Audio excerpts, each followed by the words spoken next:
My life fell apart due to one screenshot. Starting off, I worked for a small nonprofit advocacy group. There were only 5 of us on the team, including my best friend, who was CEO of the company. At the beginning of this year, she began having a mental health crisis, the details of which I will spare for her privacy, but the gist of it is that she was in a really dark place for the last 2 months. Due to her mental health crisis, she just stopped clocking in at work. She gave one message saying she was taking time, but didn't say how much time or any details as to when she could be back. So for the next 2 months, I picked up the slack, I did her job, started delegating tasks to the rest of the team. During this time, I was going through a mental health crisis of my own due to a cyber stalker that decided to resurface. I still tried to reach out to my friend despite everything. I messaged her multiple times over the last 2 months, even had several phone conversations where I asked how I could support her, and every time I was met with, "You can't, I have to go through this on my own, but I appreciate you." We even made multiple plans to see each other, but she would cancel on me at the last minute, even though she knows I'm autistic and that stuff sends me into a meltdown. I didn't tell her about any of that, because I didn't want to add to her stress.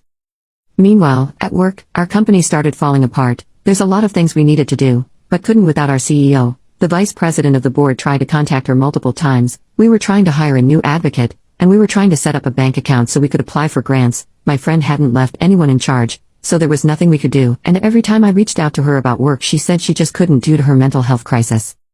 The rest of the team started getting really upset and restless. I mean, without a CEO we looked like unprofessional jackasses, and to be honest, that's what we were. I know I should have talked to the board of directors immediately, but I was worried that if I did that my friend would get fired. I thought I was protecting her, and I continued to protect her from the rest of the team. It all came to a head when the vice president told one of the board members she was planning on resigning from the board, along with the CFO. Their reasons being the unprofessional behavior of the CEO and the president of the board, who also had not been in contact with anyone either. Everything was falling apart, so I called my friend and told her we needed her to come back for a meeting and sign away CEO powers to myself and another advocate so that we could still get work done while she was away taking care of her mental health. This was the beginning of the end.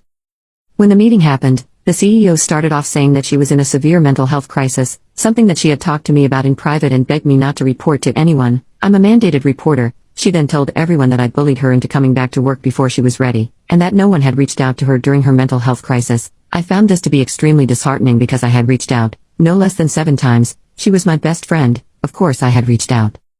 Later that night she texted me angrily about how I had known about her severe mental health crisis for weeks and done nothing. Her text was not like her usual self, it was pretty vile, and I was honestly scared. Here's where I messed up. I took a screenshot and sent it to the group chat of our team, which her boyfriend was still a part of. I did it because I was scared and shocked because this is not like her, but that doesn't change the fact that what I did was wrong, and I absolutely regret it. She immediately saw that I had done it, and then texted me saying how horrible I was, which I get, and that she no longer wanted anything to do with me. I told her I was wrong in sending that, and that I was sorry, and that is for her mental health crisis. I'm sorry I couldn't do more for her. Like I said before, I'm autistic. I meant that genuinely. I wasn't trying to be facetious. I just legitimately didn't know where I went wrong. I thought I had tried to reach out. I was trying to take care of things until I couldn't anymore. I did what I could while I was dealing with a legal and safety crisis of my own, one that she was aware of. I feel like I failed her in our friendship, and to be honest, I did fail her in sending that screenshot. After that, she called the president of the board of directors, and told them about how the team had failed her in a mental health crisis and violated HIPAA laws.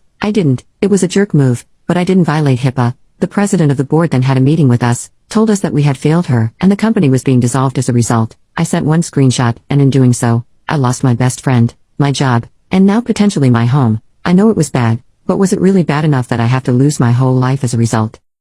And to my best friend, if you ever see this, I legitimately am sorry that I failed you. I know I'm always going to be the bad guy in your story, and I accept that role. I'm sorry that I messed things up so bad. I thought I was doing the right thing, and every step I took the wrong move. I know I failed you, I failed everyone. I don't know where I go from here.